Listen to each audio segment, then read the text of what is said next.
Hello मांगा Mannix. तो guys कैसे हो आप लोग? तो बहुत बहुत धन्यवाद आप लोगों का मुझे इतना ज़्यादा प्यार देने के लिए। दूसरी चीज़, आप कुछ लोगों से मेरी थोड़ी शिकायत शिकायत है कि प्लीज़ थोड़ा सा जल्दी से ना सब्सक्राइब कर लीजिए, क्योंकि बहुत सारे लोग मेरी वीडियोस देखते हैं लेकिन सब्सक्राइब बहुत कम लोग करते हैं। तो आप लोगों का सब्सक्राइब करना और वीडियोस को लाइक करना मुझे बहुत ज़्यादा अच्छा लगेगा। और मैंने बहुत सारे मतलब मांगास जो हैं वो ऑलरेडी चैनल पे अपलोड कर रखे हैं, जिनका फुल सीजन भी है, कुछ की प्लेलिस्ट भी है। आप लोग जाके उसको भी चेकआउट कर सकते हैं। तो बिना समय बर्बाद करे हुए चलो शुरू करते हैं अपनी मांगा। स्टार्ट में हमें नरेटर बता रहा होता है कि मैं अपनी पिछली ज़िंदगी में एक रेस्क्यू टीम का मेंबर था, लेकिन एक एक्सीडेंट के कारण मेरी मौत हो गई। और लेकिन जब मैं दूसरी दुनिया में आया, यहाँ थे बहुत सारे म्यूटेटेड बीस्ट और अवेकनर्स, और हम लोगों को एक सबको एक अवेकन पावर मिलती है। और सबके पास एक अलग अलग पावर होती है। मुझे भी एक पावर मिली, कॉन्टेक्टेड जेम्स की। मैं किसी के साथ में कॉन्टेक्ट कर सकता हूँ। लेकिन तो आप लोगों को लग रहा होगा काफ़ी ज़्यादा अच्छी पावर है। नहीं, ये बहुत ज़्यादा अच्छी पावर नहीं है। उसका रीज़न ये है क्योंकि तभी उसके पीछे से कोई आवाज़ करता है, ज़ैंग-फैंग तुम यहाँ क्या कर रहे हो? तभी वो कहता है, अरे क्या जिन्नू, क्या तुम्हें ये कैंडी खानी है? तो हमारे मेन कैरेक्टर का नाम है ज़ैंग-फैंग। वो कहती है कि भाड़ में जाओ तुम, ठीक है? कौन तुम्हारे कंट्रोल में आना चाहेगा? तभी हमें नैरेटर बता रहा होता है, इसकी सिर्फ़ एक ही कमी है इस पावर की, वो है कि अगर जो भी जिसके साथ भी तुम कॉन्टैक्ट करना चाहते हो, उसको अपनी मर्ज़ी से कॉन्टैक्ट करना पड़ेगा। उसको बहुत अच्छे से पता होना चाहिए कि तुम उसके साथ में कॉन्टैक्ट कर रहे हो। तभी वो कह रहा होता है, धत तेरी की तो! मुझे पता था ऐसा कुछ होने वाला नहीं। और मन में सोच रहा होता है हमारा मेन कैरेक्टर कि वैसे भी मुझे लगता है अगर मैंने किसी से भी जाके इस बारे में पूछा, तो वो तुरंत मुझे जान से मार देगा। मुझे कुछ समझ में नहीं आ रहा। मुझे लगता है कि मेरी पिछली ज़िंदगी ठीक थी। एटलीस्ट मैं बस है, मेरी पिछली ज़िंदगी और इस ज़िंदगी में कुछ ख़ास ज़्यादा फ़र्क नहीं है। मैं तब भी यूज़लेस था और अब भी यूज़लेस हूँ। तभी वो लड़की चिल्ला रही होती है, तुम इतनी जल्दी गिव अप नहीं कर सकते, ठीक है ना? ये दुनिया बहुत बड़ी है, यहाँ कोई ना कोई तो ऐसा होगा जो तुम्हें अपने कंट्रोल में लाना चाहता होगा या तुम्हारे कंट्रोल में आना चाहता होगा। तभी वो कह रहा था, हाँ, हाँ, तुम्हारे लिए कहना इतना ईज़ी है। वैसे क्या तुम मुझे मेरे कंट्रोल में आना चाहोगी? मेरे अलावा कौन ही मेरे कंट्रोल में आ जाएगा? तभी कहता है, क्या मेरे अलावा? यार मैंने इसके बारे में पहले क्यों नहीं सोचा? और वो अपने जो कॉन्टैक्ट जैम होता है खुद ही खा लेता। तभी वो कह रही थी, ये तुम ये क्या कर रहे हो? और उसके पास बहुत गजब की पावर आ रही होती है, आस-पास एकदम ऑरा निकल रहा होता है। और वो उसके आस-पास जैसे ऑरा निकल रहा होता है, वो कहती है, तुम ठीक हो ना? वो कहता है, हाँ, मैं ठीक हूँ। वो कहती, बाप रे बाप! मैं तो डर गई थी, तुम मुझे ऐसे डराया मत करो प्लीज़। अच्छा ठीक है, तो मैं जा रही हूँ अपनी डॉर्मेट्री में, मतलब अपने हॉस्टल में। वो कह रहा होता है, हाँ ठीक है। और वैसे भी मुझे तो कंट्री साइड जाना है अपने फार्म में। और मन में सोच रहा होता है कि अरे यार, मैं इसको जाते हुए देखना नहीं चाहता, क्योंकि ये एक इकलौती यही मेरी फ्रेंड है, बचपन से जो मेरे साथ रह रही है। तभी वो मन में कह रहा होता है, काश मैं इसको सच में बहुत ज़्यादा हक करना चाहता हूँ। तभी उसे हक कर भी लेता है और हमें दिखाया जा रहा होता है कि वो कह रहा था कि ये क्या हुआ? अरे बाप रे बाप! मेरी बॉडी अपने आप मूव कर गई। वो कह रही थी एकदम शर्माते कह रही होती है, मतलब कि ठीक है मैं जा रही हूँ। तभी हमें दिखाया जा रहा था, वो कह रहा था अच्छा अपना ध्यान रखना। वो भी कह रही होती है कि हाँ तुम भी। उन्हें सोच रहा होता है कि वैसे भी मुझे लगता है मेरी बॉडी अपने आप काम कर रही है। मैंने सिर्फ़ अपने मन में सोचा था। क्या ये एक तरह का कमांड था? मुझे कुछ समझ में नहीं आया। क्या ये कोइंसिडेंस है? नहीं, ऐसा नहीं हो सकता। तो मुझे कुछ चीज़ों को कन्फर्म करना पड़ेगा। तभी वो सीन शिफ्ट में दिखाया, ज़मीन पे पड़ा हुआ था, कह रहा था नहीं ऐसा नहीं हो सकता। मैंने सोचा था कि मैं सुपरमैन की तरह उड़ूँगा, मैं दूसरे क्रीचर में मूव कर जाऊँगा, मैं मार्शल आर्ट सीख जाऊँगा। नहीं, लेकिन ऐसा कुछ भी नहीं हुआ। ये सारी की सारी चीज़ें मेरी फ़िज़िकल फ़ॉर्म में नहीं हो सकती हैं। जो चीज़ें मेरी अभी अभी फ़िज़िकल फ़िटनेस है, उसमें मैं ये सब कुछ नहीं कर सकता। लेकिन मुझे कुछ चीज़ों को और वेरीफ़ाई करना पड़ेगा। सीन शिफ्ट होता है, हमें दिखाया जा रहा होता है कि वो धीरे से अपनी आँख खोल रहा होता है, कह रहा होता है क्या ये कैफ़ेटेरिया है? वॉव! मुझे यकीन नहीं हो रहा। मेरे मेरी टाँगें बहुत ज़्यादा दर्द कर रही हैं। मैंने अपने आप को ऑर्डर किया था कि मैं सुबह सोने से पहले मैंने खुद को ऑर्डर किया था कि मैं जाके सुबह रनिंग मारूँगा, और अब वैसा ही हुआ। मेरी बॉडी अपने आप जाके रनिंग मार रही है। तो मैंने एकदम सही सोचा था। जो भी चीज़ें मैं कमांड करूँगा अपने अनकॉन्शियस माइंड से, मैं वो चीज़ें कर पाऊँगा। ये वैसे कोई यहाँ पे नोटिस तो नहीं कर रहा ना, ये तो चीज़ें मैं हरकतें कर रहा हूँ तो। तभी लोग पीछे चिल्लाने लग जाते हैं, लाइज़ यू कि वाओ! लाइज़ यू आ चुकी है। तो ये लाइज़ यू है ल वो सबको कह रहे थे, और गुड मॉर्निंग कैसे हो आप लोग? सब लोग कह रहे होते हैं, लाइज़ यू कितनी ज़्यादा खूबसूरत है ना, ये अभी भी स्कूल की नंबर 1 ब्यूटीफुल लड़की है, मुझे यकीन नहीं हो रहा था। अभी हमारा मेन कैरेक्टर कह रहा था कि ये आवाज़ कैसी है? बाप रे बाप! ये क्या था? और मैं दिखाया जा रहा है उसके पीछे एक अजीब-सा मॉन्स्टर आ चुका होता है, और उसने लाइज़ू को अपने कंट्रोल में कर रखा होता है। और हमारा मेन कैरेक्टर कह रहा था, क्या क्या कोई इसे देख नहीं सकता? ये लाइज़ू नहीं है। तभी वो जो लाइज़ू जिसको कंट्रोल में होती है, वो उसके पास आके कहता है कि मुझे तुम ठीक नहीं लग रहे हो क्लासमेट ज़ानफेंग।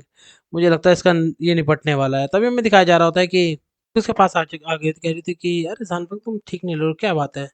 और क्या तुम थोड़े से बीमार हो? और तभी अब जान को तो कमाने देता, नहीं, नहीं, थोड़ा शांत हो जाओ, थोड़ा शांत हो जाओ, और कह रहा था कि नहीं, नहीं, मैं ठीक हूँ। एक्चुअली मैं कल रात में ढंग से सोया नहीं था और मैं सुबह रनिंग करने चला गया था। तो इससे मेरी पूरी बॉडी दर्द हो रही है और कुछ नहीं है। और वैसे मेरी क्लास है, मैं तुमसे बाद में मिलता हूँ, ठीक है ना? तभी कह रहे थे कि मैंने अभी स्मेल करी फ़ियर को, मैंने अभी-अभी स्मेल करा है। क्या क्या मेरे से कोई गलती हो सकती है? नहीं, ऐसा नहीं हो सकता। तभी हमें दिखाया जा रहा था, हमारा मेन कैरेक्टर मन सोचते जा रहा था कि क्या किसी ने नोटिस नहीं करा है? ऐसा कैसे हो सकता है? लगता है मेरी आँखें खराब हो गई, लेकिन मुझे इसको जाके जल्दी से टीचर को रिपोर्ट करना होगा। सोचते जा रहे हो, तभी दिखता है अंदर जाके जो टीचर है वो फॉक्स के रूप में आके किसी को खा रहे होते हैं। हमारा जानफेंग वहाँ से भाग जाता है और छत पे आता है, कहता है ये यहाँ पे हो क्या रहा है? मुझे लग रहा है कुछ यहाँ कुछ तो गड़बड़ है। पूरा अर्थ जो है वो खराब हो चुका है क्या? लेकिन क्या ये इस वजह से हुआ कि मैंने ये जेम्स खाया इसकी वजह से मैं उनको देख पा रहा हूँ? नहीं, मुझे नहीं पता।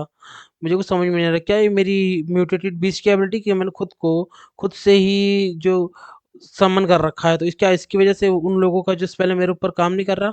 तभी उसे खा लेता है, ये सोचते-सोचते और तुम्हें दिखाया जा रहा था उसके पास में एक अप्रेज़ल एक्टिविटी स्टार्ट हो चुकी होती है वो, और वहाँ पे एक फुटेज स्टार्ट होने लग जाती है कि कैसे वहाँ पे एक बंदे की मौत हुई थी। हमारे मेन कैरेक्टर डरते हुए काँप जाता है, कहता है क्या ये कोई अप्रेज़ल स्पेल है? क्या ये सब कुछ मेरे इस जेम को फिर से खाने की वजह से हुआ है? बाप रे बाप! मैं सबके एट्रिब्यूट्स देख सकता हूँ अब, मुझे समझ में नहीं आ रहा मैं क्या करूँ? और ये क्या इसका इफ़ेक्ट है, और क्या ये इफ़ेक्ट ऑलरेडी एक्टिवेट हो चुका है मेरा कुछ करे बिना ही? मुझे कुछ समझ में नहीं आया, क्या मेरे पास नया टैलेंट आ चुका है? मैं और क्या ये सारा कुछ मेरे जेम्स की वज़ह से हो रहा है? मुझे कुछ भी समझ में नहीं आ रहा।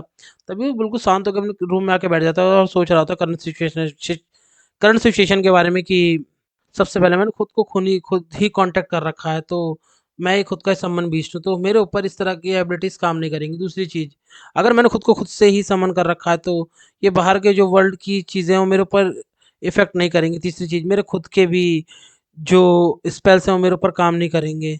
चौथी चीज़, मुझे लगता है ये सारे के सारे कोई नॉर्मल बीस्ट नहीं है, ये सारे के सारे हाई लेवल के बीस्ट हैं। क्योंकि अगर मैं सबका टैलेंट देख सकता हूँ, कोई 26 पे था, कोई 27 पे था, और मैं सिर्फ़ नंबर 1 लेवल पे हूँ। तो मुझे कुछ समझ में नहीं आ रहा। और पाँचवीं चीज़, मुझे लगता है इन ये सारी की सारी फॉक्स जो हैं, ये सिर्फ़ स्टूडेंट्स के पीछे हैं। इसके अलावा मुझे कुछ समझ में नहीं आ रहा मैं क्या करूँ? और मैं ये किसी तरह की मेंटल कंट्रोल एबिलिटी है मुझे लगता है। तो इसी वज़ह से मुझे इसके बारे में ज़्यादा कुछ पता नहीं। मुझे सो जिन्हों से पूछना पड़ेगा, वही जाके हेल्प करेगी। हमें स्कूल के बाद का सीन दिखाया जा रहा था, वो जा रहा था बाहर की तरफ देखते जा रहा था कि जितने भी स्कूल के बाहर भी बहुत सारे जो म्यूटेटेड बीस्ट हैं वो हैं, और वो हमारे मिलकर सोच रहा था इतने सारे, क्या यहाँ किसी को भी कुछ भी नहीं दिख रहा है क्या? तभी हमें पेट्रोल टीम के हेडक्वार्टर का सीन दिखाया जा रहा था। हमारा मेन कैरेक्टर सामने खड़ा होता है, अंदर आके कह रहा होता है कि एक्चुअली मुझे थोड़ी-सी हेल्प चाहिए। तो सामने लड़की खड़ी होती, कह रही थी कि हाँ, मैं आपकी क्या मदद कर सकती हूँ? तभी वो कहता है एक्चुअली मैं किसी को ढूँढ रहा हूँ।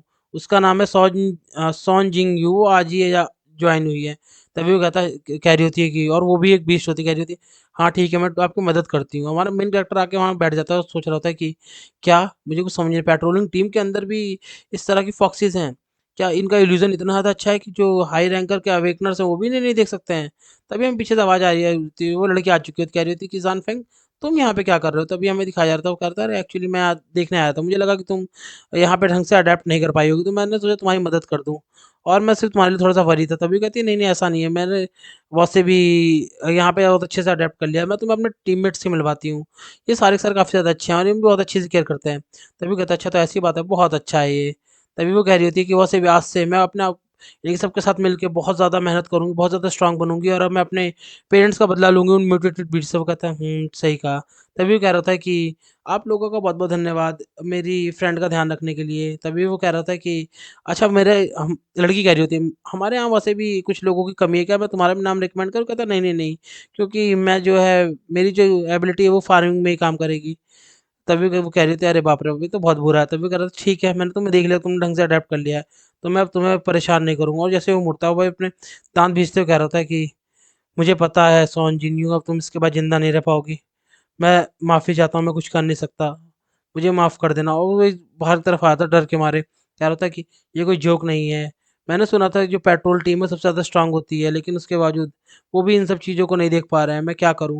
मुझे पता है सोन जिन्हों, तुम आज के बाद मुझे कभी नहीं दिख पाओगे। और भाई बहुत ज़्यादा गुस्से में जा रहा था। कह रहा था कि मुझे पता है अब ये दुनिया वैसी नहीं रही है, जैसी पहले थी मेरे लिए। अब ये जितने भी फॉक्सेस हैं, वो स्कूल के अंदर नहीं ही नहीं, सिटी के अंदर भी सब कुछ बहुत बुरा कर रही हैं, क्योंकि ये सारे के सारे लोग उनका चलता-फिरता खाना हो चुके हैं। तभी हमें दिखाया जा रहा होता है कि चीज़ सोचते-सोचते वो आगे बढ़ रहा होता है, कह रहा होता है कि मेरी अप्रेज़ल टेक्निक मुझे बहुत कुछ बता रही है कि ये जितने भी फॉक्स थे, ये सारे के सारे मिड लेवल या उससे हाई लेवल के हैं, और जिसकी लड़ाई हमारी क्लास मॉनिटर से हुई थी, क्लास रेप से हुई थी, सियोन से, वो काफ़ी ज़्यादा स्ट्रॉन्ग है। और मुझे ऐसा क्यों फ़ील हो रहा है, अगर मैंने उसकी तरफ अपनी अप्रेज़ल टेक्निक इस्तेमाल करी, तो वो मुझे पिन पॉइंट कर लेगी मेरी लोकेशन को। मुझे कुछ समझ में नहीं आ रहा। मुझे लगता है वो एटलीस्ट हायर अवेकनर लेवल पे होगी या तो फिर किंग लेवल पे। मुझे कुछ समझ में नहीं आ रहा मैं क्या करूँ? लेकिन मुझे पता है ये नेचुरल फॉक्स हैं। ये सारी की सारी फॉक्स जो है काफ़ी ज़्यादा इंटेलिजेंट होती हैं और लोगों से। सरफेस सरफेस के ऊपर की बात है। अंदर से इनकी स्ट्रेंथ का अंदाज़ा लगाना बहुत ज़्यादा मुश्किल है। ये लोग उन्हीं लोगों को टारगेट करती हैं जो काफ़ी ज़्यादा ताकतवर होते हैं या जिनका सोशल स्टेटस काफ़ी ज़्यादा अच्छा होता है। मुझे अपने लिए कुछ ना कुछ बैकअप ढूँढना पड़ेगा, और वैसे भी मुझे लगता है ये हम सब लोग सिर्फ़ इनके लिए सिर्फ़ एक फूड सप्लाई का बैकअप है। मुझे कुछ भी समझ में नहीं आ रहा है। मुझे लगता है इनसे अगर डायरेक्ट फ़ाइट लेना अपने आप को मौत के मुँह में डालने जैसा है। लेकिन मैं ऐसे नहीं रह सकता, मुझे अपने आप को स्ट्रॉन्ग करना पड़ेगा। मैं सब लोगों को मरते हुए नहीं देख सकता था। अभी हमें 1 हफ़्ते बाद का सीन दिखाया जा रहा होता है, जहाँ पे जो हमारा मेन कैरेक्टर होता है वो कह रहा होता है, तो आजकल मैं बहुत जल्दी उठने लगा हूँ क्योंकि जो मेरी फ़िज़िक्स है वो काफ़ी ज़्यादा अच्छी हो चुकी है। उसका रीज़न ये है कि अब मेरे को कम टाइम लगता है रेस्ट करने के लिए, और मैंने एक लेवल अपना बढ़ा भी लिया 1 हफ़्ते से। जब से मैं नॉर्मल लेवल पे आया था, तब से मैंने एक चीज़ देखी थी कि मेरे को जितने भी जो मेरे को जेम्स मिल रहे थे वो कलरलेस थे, लेकिन आज जाके मुझे एक जेम मिला जो जिसके अंदर फाइनली कुछ कलर है। और मुझे लगता है कि इसका रंग देख के मेरे पेट में दर्द होना स्टार्ट हो चुका है। मुझे नहीं पता इसका इफ़ेक्ट क्या होगा? जैसे वो उसे खाता है, वहाँ पे लाइट होने लगती है, और हमें दिखाया जा रहा होता है कि उसके पास में एक नाइट वॉकर की स्किल्स आ चुकी है। वो कह रहा था नाइट वॉकर, अच्छा तो जब भी मैं कभी भी अपने आप को अपडेट करूँगा या मैं लेवल अप करूँगा, तो मुझे कुछ ना कुछ एट्रीब्यूट मिलेगा या कोई ना कोई स्किल्स मिलेगी। इसका मतलब तो काफ़ी ज़्यादा अच्छा है, इस तरह मैं इनविंसिबल हो जाऊँगा। तो क्यों ना चला जाए और रात में कुछ ट्रेनिंग करी जाए। तभी वो अपने आप कह रहा था चलो अब मैं कुछ ट्रेनिंग करता हूँ। हमें दिखाया जा रहा था भाग रहा होता, कह रहा था कि अगर मैं कंपेयर करूँ दिन के मुकाबले, तो मेरे रात में भी मैं बहुत अच्छे से देख पा रहा हूँ, मुझे कोई दिक्कत नहीं है। तभी हमें दिखाया उसके पास एक रिंग होती है, वो कह रहा था ये रिंग क्या है? वो बार-बार उसपे अप्रेज़ल ट्राई कर रहा होता है, और जैसे वो एक बार अप्रेज़ल होने से पहले वो उसके पास सिस्टम के पास आता है कि तुम्हें इसको इक्विप करना पड़े। जैसे वो इक्विप करता है उसके पास अप्रेज़ल स्टार्ट हो जाता है। हमें रिप्ले में दिखाया जा रहा होता है जो हमारी लाओशियो वाला जो फॉक्स होती है वो किसी से लड़ रही होती है। वो कह रहा था तो ये है रिंग का असली ओनर। मुझे लगता है कि ये लाओत्सु का राइवल होगा, लेकिन नहीं, ऐसा नहीं है। लाओत्सु तो एक तरह से अनाथ थी ना, मुझे इतना तो याद है, तो उसका एनिमी कहाँ से होगा? मुझे कुछ समझ में नहीं आ रहा। क्या इसके ऊपर कोई रिस्पॉन्सिबिलिटी से नहीं, इसके साथ तो एक ही चीज़ रह रही थी, अभी उसको ख़त्म कर देती है। वो कह रहा था नहीं, इसके मतलब देखिए कि और भी लोग हैं जो इन मॉन्स्टर से लड़ाई कर रहे हैं। मुझे कुछ ना कुछ करना है। सोच ही रहा था, तभी हमें वहाँ पे भागते हुए आके वो एक फॉक्स दिखाई दे, कह रहा था बाप रे बाप! अब मैं क्या करूँ? तभी वो फॉक्स के पास कहता है मुझे मुझे पक्का पता है, रिंग यहीं पे थी। क्या किसी ने उसे उठा लिया? नहीं, यहाँ पे कोई तो था, मैं उसकी प्रेज़ेंस महसूस नहीं कर पा रहा हूँ। वो फॉक्स चिल्ला रहा था नहीं, नहीं, नहीं, मुझे कुछ ना कुछ करना पड़ेगा। अगर मैं उसकी प्रेज़ेंस नहीं महसूस कर पा रहा हूँ, तो वो मतलब एक अवेकनर होगा, एटलीस्ट इंटरमीडिएट या हाई लेवल का अवेकनर होगा, तभी मेन कैरेक्टर हमारे पीछे छुप चुका होता है। वो कहता नहीं, मुझे जाके रॉयल हाइनेस को बताना ही पड़ेगा। हमारा मेन कैरेक्टर कहता है क्या इन्होंने ये रिंग किसी पर्पज़ से की वज़ह से गिराई थी? नहीं, ऐसा नहीं हो सकता। अब तो मेरे को थोड़ा-सा और सस्पिशियस हो चुका है। मुझे नहीं समझ में आ रहा मुझे क्या करना चाहिए था। अभी हमें अगले दिन मॉर्निंग का सीन दिखाया जा रहा है 5 बजे 36 मिनट का। हमें मेन कैरेक्टर का होता है कि जो सन है वो पूरे ऊपर की तरफ से नहीं आया था, इसलिए नाइट वॉकर ने मुझे बचा लिया वहाँ पे, और इस रिंग ने मेरे को पूरी तरह से कवर कर लिया था, मेरी प्रेज़ेंस को पूरी तरह से कवर कर लिया था। तो मुझे अपने स्ट्रेंथ के साथ-साथ अब मुझे बहुत सारी चीज़ों पे ध्यान देना पड़ेगा, मुझे इक्विपमेंट भी काफ़ी सारे गैदर करने पड़ेंगे। तभी मैं दिखा रहा कोई वहाँ पे आने की कोशिश कर रहा होता है, कह रहा था ज़ानफेंग, ज़ानफेंग, ज़ानफेंग, और भाई वो कह रहा था ये क्या है? हैं? क्या मुझे छुप जाना चाहिए? यहाँ हो क्या रहा है? तभी वो एक उसके पास आवाज़ आती है, तुम एक काम करो, और सीन शिफ्ट में दिखाया रहा था 3 जो है फॉक्स वहाँ पे आ चुकी, कह रही थी ओह! तो तुम यहाँ पे आ चुके हो। और वो कह रही थी ज़ानफैंग, क्या तुम ही थे क्या रात के टाइम पे, और उस पे अटैक करने लग जाती हैं। मेन कटर हल्की सी भी जो है वो हरकत नहीं करता, तभी वो कह रही थी कि क्या एक थोड़ा सा इमोशन भी नहीं। मुझे लगता है था कि यही ट्रेस है जो अपने जान के लिए भागेगा, एटलीस्ट कुछ तो करेगा, लेकिन नहीं, ऐसा नहीं है। वैसे भी मैं यहाँ पे रिंग को सेंस नहीं कर पा रही, तभी दूसरी पीछे कह रही होती कि योर हाइनेस हमें इसको अभी के अभी मार देना चाहिए, ये लड़का डेली जॉगिंग पे जाता था, लेकिन आज ये जॉगिंग पे नहीं गया, इसमें कुछ ना कुछ तो गड़बड़ है। तभी वो कहती है नहीं, ये वो नहीं है। और वैसे भी ये जस्ट एक खाना है हमारे लिए जिसकी कोई वैल्यू नहीं है। लेकिन फिर भी हमें अब ऐसे खाने को बर्बाद नहीं करना चाहिए। वो दोनों झुक के कह देती हैं, यस योर हाइनेस। तभी हमें दिखाया जा रहा है, सीन शिफ्ट होता है और हमारा मेन कैरेक्टर कहता है, उफ़! मैं भी बहुत ज़्यादा क्लोज़ था, मैं बड़ी मुश्किल से बचा हूँ। और वो रिंग को अपने मुँह से निकालते हुए कह रहा था कि हाँ, मैं तो भूल ही गया था, मैं डेली जॉगिंग पे जाता था, आज नहीं गया। और इससे उनको सस्पिशन आ गया, मुझे यकीन नहीं हो रहा। वॉव! ये सब लोगों के ऊपर नज़र रखते हैं। वैसे मुझे भी ज़्यादा सेंटिमेंटल नहीं होना चाहिए और खुद को स्ट्रॉन्ग करने के ऊपर ध्यान देना चाहिए, और मुझे अभी अपने फ्रेंड का बदला भी लेना है, और ये मुझे अब नॉर्मल जीना होगा ताकि मैं इन सेलेस्टियल फॉक्सेस के सस्पिशन में ना आऊँ। हमारे सीन शिफ्ट में दिखाया था, मेन कैरेक्टर कहीं जा रहा होता है, अपने कैफेटेरिया में होता है शायद से वो। तभी हमें दिखाया कुछ लोग आपस में बात कर रहे, तुम्हें पता चला आज मैंने सुना कि हमारे जो सिटी ग्राउंड है वहाँ पर हमें एक बॉडी मिली है जो आधी कटी हुई थी, और वो किसी और की नहीं, उसी शासन की है। जिसने सिटी लॉर्ड को ज़ख्मी करा था पिछली बार। तब और वो एकदम बहुत ज़्यादा इंजर्ड भी था मुझे लग रहा है।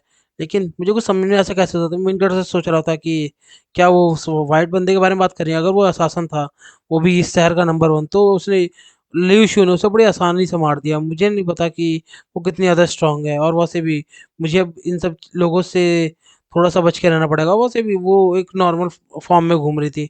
मुझे लगता है ये उनके लिए सिर्फ़ और सिर्फ़ एक मैसेज है, जो सेलेस्टियल फॉक्सेस को सामने आना चाहते हैं। तो मुझे इन सब चीज़ों में अपना टाइम नहीं वेस्ट करना, मुझे खुद को स्ट्रॉन्ग करना है, और मुझे इसके बाद खाना खाने के बाद जाके किसी ब्लैक स्मिथ की शॉप को जाके देखना पड़ेगा। तभी हमें दिखाया रहा था, वो सीन शिफ्ट होता हमें दिखाया जा रहा था, वो एक जगह पे आ चुका होता है जहाँ पे वो अपने एनालाइज़ कर रहा होता सारी चीज़ों को, उसे बार-बार फेल हो रहा था। वो ये सारी की सारी चीज़ें सेलेस्टियल फॉक्सेस के कंट्रोल में हैं, मुझे समझ में नहीं आ रहा मैं क्या करूँ? तभी उसने 100 जो है सक्सेसफुल एनालाइज़ कर लिए होते हैं, तो उसका जो लेवल होता है वो बेसिक से इंटरमीडिएट हो चुका होता है। और हमें दिखाया जा रहा था, वो कहता है तू ये लेवल 15 की फॉक्स है और ये काफ़ी ज़्यादा खतरनाक है। तभी कहता है वो, मुझे लगता है कि मैं काफ़ी ज़्यादा पहले से ठीक हो चुका हूँ। तभी वो उसे बुला रही थी, "अरे यंग मैन इधर आओ, कुछ नज़र तो डालो।" वो कहता, "नहीं, नहीं मैं ठीक हूँ।"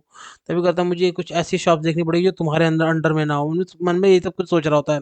तभी हमें दिखाया जा रहा होता है, वो एक शॉप की जगह पे आ चुका होता है। कहता है वो, "यही शॉप वही है जो काफ़ी ज़्यादा अच्छी है। इसके क्राफ्टमैन के बारे में मैंने सुना है, तो मैं यहीं पे जाके विज़िट करूँ।" तभी हमें दिखा रहा है बंदा वहाँ पे कुछ खरीदने की कोशिश कर रहा होता है, और ओल्ड मैन और वो आपस में बार्गेनिंग कर रहे होते हैं। तभी ओल्ड मैन कह रहा था, "जल्दी-जल्दी तुम्हें जो खरीदना खरीदो, नहीं तो मेरी डॉटर आ जाएगी, और फिर मैं जो खाने के लिए भी जाना है।" वो कहता है, "ओह! ओल्ड गीज़र, मेरे मुँह पे तूने धुआँ कैसे मारा है? तू थोड़ा बहरा है, तुझे पता है मैं कौन हूँ?" तभी हमारा मेन कैरेक्टर आता है, उस तलवार को उठा लेता है, कहता है, उसे एनालाइज़ करने लगता है। तभी कहता है, "ओए! तू कौन है रे?" बंदा कह रहा था, वो कह रहा था, ये मेरा सामान है, तेरी हिम्मत कैसे हुई इसे लेने की?" और जैसे उसे टच करता है, वो तुरंत के तुरंत टूट जाती है, और उसके तुरंत एनालाइज़ भी हो जाता है। उसपे लिखा हुआ होता है कि कॉमन स्वॉर्ड है जो इससे पहले टूट चुकी है, और इसे बुरी तरह से रिपेयर करा गया है। तभी वो करता है कि क्या ये टूट गई? वो कहता है, "ओह! तुझे पता तूने किससे पंगा ले लिया है? मैं तुझे छोड़ने वाला नहीं हूँ। मैं तुझे बिल्कुल भी नहीं छोड़ने वाला। मैं तुझे अभी के अभी जान से मार दूँगा। तुझे पता है मैं कौन हूँ? मैं हूँ डायरेक्ट डिसाइपल मास्टर मा का, और वो भी मार्शल आर्ट अकेडमी से। मैं तुझे छोड़ने वाला नहीं हूँ। अपने आप को तैयार कर ले।" उसके ऊपर अटैक कर रहा होता है, और बहुत तेज़ी से इधर-उधर घूमते उसके ऊपर अटैक कर रहा होता है। हमारा मेन कैरेक्टर कहा था, "अच्छा।" और एक खींच के एक थप्पड़ मारता है उसके, और वहीं पे गिर जाता है। भाई बड़ा गजब का सीन था। तभी हमें दिखाया जा रहा था, वो करता है, "ओए तुम बहुत गलत तरीके से लड़ाई करते हो।" तभी मेन कैरेक्टर एनालाइज़ कर रहा था, कहता है, ये भी मेरी तरह लेवल 1 पे ही है, और एक लो अवेकनर। इसके बाद ज़्यादा कुछ नहीं है, सिर्फ़ ये शेप शिफ्ट कर सकता है, इधर-उधर उछल सकता है, और लोगों को डराने का काम है इसका। तभी करता है, तुम्हारे पास अभी भी मौका, चले जाओ यहाँ से।" तभी कहता है, "अच्छा, तो ये बंदा अभी भी लड़ना चाहता है?" जैसे वो मुड़ता है, हमारा जो बंदा होता है कहता है, "नहीं, मेरे पास अभी चांस आ चुका है तुम पे अटैक करने का।" तभी वो पीछे से फिर से उसके मुक्का मारता है, और कहता है, "देखो तुम स्नीक अटैक करने के बाद स्नीक अटैक कर रहे हो, और तुम कह रहे हो कि मैं बुरी तरह से लड़ता हूँ, हैं?" तभी हमें दिखाया जा रहा था, वहाँ पे एक लड़की आई थी, कहती है, "मैं 5 मिनट के लिए बाहर क्या गई? तूने तो आके मेरी दुकान में तोड़-फोड़ मचा दी। चल मैं तुझे दिखाती हूँ कि बाहर का रास्ता कैसा है।" वो उसे वहाँ से भगा देती है। वो चिल्लाते जा रहा होता है कि ठीक है, मैं जाके किसी और शॉप को देख लूँगा। तभी उसके हमारे मेन कैरेक्टर के पास में हाथ रखते कहती है, "चलो तो तुम रुको, मुझे तुमसे तो कुछ बात करनी है।" मुझे लग रहा है ये भी पिटने वाला है और कुछ नहीं है। सीन शिफ्ट होता है, हमें दिखाया जा रहा होता है कि किस बारे में आपको बात करनी है। तभी वो कहती है, एक्चुअली मेरा नाम है डेंसिल है, मैं यहाँ पे बहुत ज़्यादा हार्ड वर्क करती हूँ सर्वाइव करने के लिए। दूसरी चीज़ ये है कि मैं अपने अंकल का भी ध्यान रखती हूँ जब से उनकी डॉटर मिसिंग हो चुकी है, और ये मेरी रिस्पॉन्सिबिलिटी है। और वैसे भी तुम्हारे पास काफ़ी ज़्यादा अच्छी बॉडी है, और तुम्हारी पर्सनैलिटी भी बुरी नहीं है, कैसा रहेगा? वो कहता है, "तो क्या मतलब है तुम्हारा? आज से तुम ब्लैक स्मिथिंग चालू कर दो यहाँ पे मेरे साथ में।" उसे पकड़ लेती है। वो कह रहा था, "क्या क्या मतलब था इसका?" वो मन में कुछ और ही सोच के बैठा हुआ है। वो कह रही थी, "वैसे भी मुझे ऐसा ही बंदा चाहिए था जो मेरे ओल्ड मैन का ध्यान रख सके, इस स्टोर का ध्यान रख सके जब मैं यहाँ पे नहीं रहूँगी। और टेंशन मत लो, तुम्हें यहाँ खाना मिलेगा, रहने को मिलेगा, और टेंशन मत लो, सैलरी भी मिलेगी तुम्हें।" वो मन में सोच रहा था कि अगर मेरे को फ़ोर्जिंग स्किल्स मिल गई तो मैं फ्यूचर में काफ़ी ज़्यादा पैसे बचा सकता हूँ और काफ़ी अच्छे-अच्छे इक्विपमेंट्स बना सकता हूँ। भी ये सारी की सारी जगह अभी तक सेलेस्टियल फॉक्स के कंट्रोल में नहीं, मैं कम से कम इसे बचा ही सकता हूँ।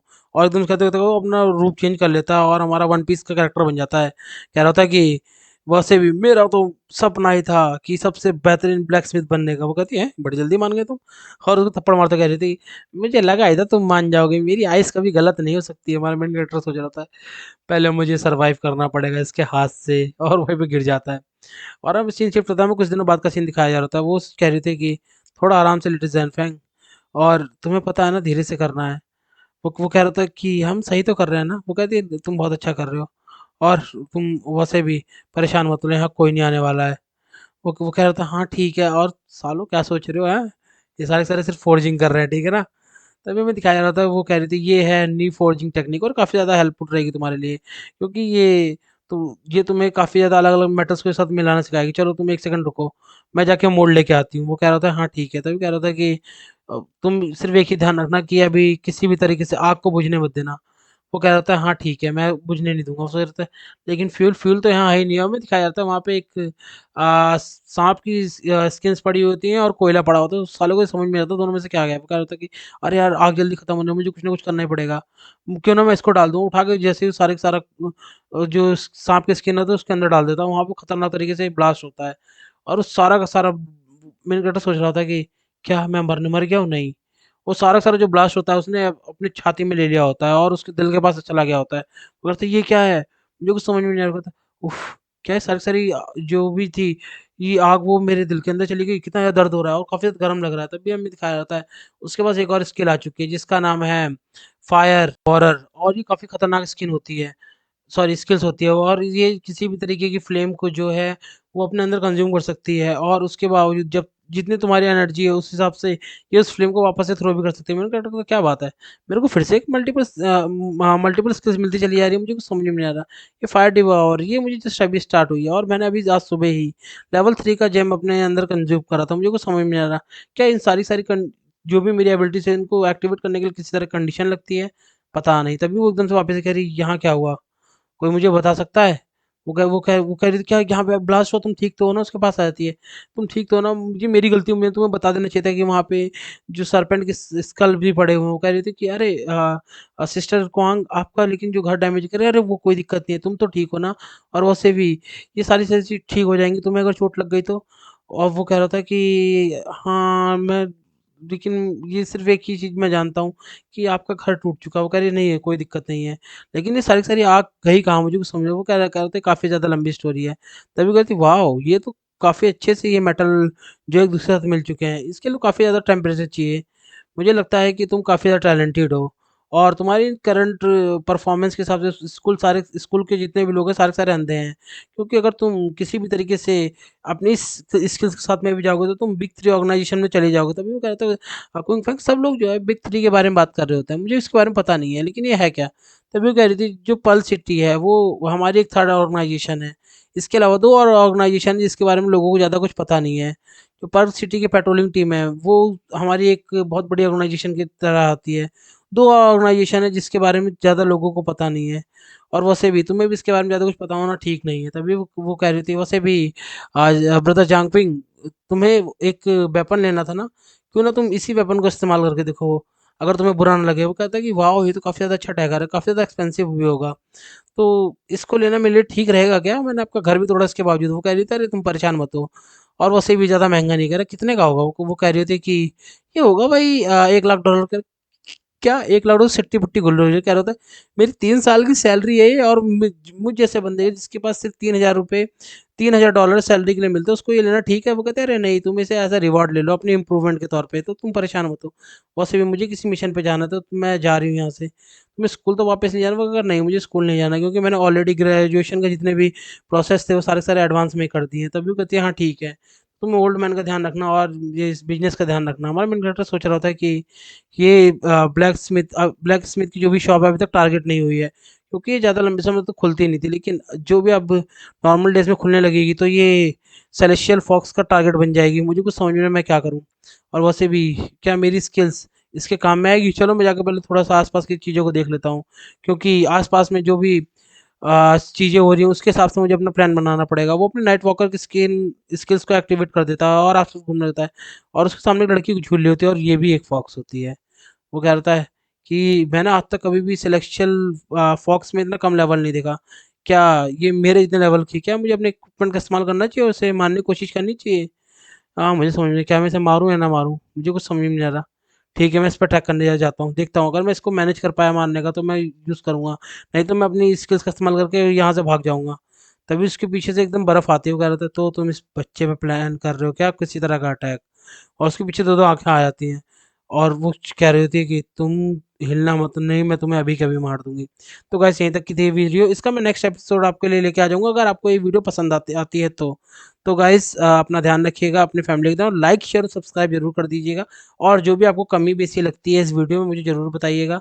मैंने एक नया माइक ऑर्डर तो करा हुआ है, वही छोटे-मोटे अपने माइक से अभी काम चला रहा हूँ, लेकिन हाँ, मेरे देख रहा हूँ कि मेरे सब्सक्राइबर भी गेन हो रहे हैं और लोगों को भी अच्छी-अच्छी मुझे क्वालिटी देनी है, तो मैं एक नया माइक बहुत जल्दी ऑर्डर करने वाला हूँ। अगर किसी के माइंड में कोई अच्छा आइडिया हो कि कौन-सा माइक लेना ठीक है, तो मुझे प्लीज़ क कमेंट में पिन डाउन करके बता दिए ना, मैं उस माइक को एक बार चेकआउट ज़रूर कर लूँगा। और इसके अलावा आपको एक मैंने बहुत सारी चीज़ जो माँगा था उनकी स्टोरी सीज़न्स खत्म कर दिए हैं, तो आप जाके प्लेलिस्ट देख सकते हो और यहीं तक की थी ये वीडियो। अपना ध्यान रखिएगा, अपनी फैमिली का ध्यान रखिएगा। बाय-बाय।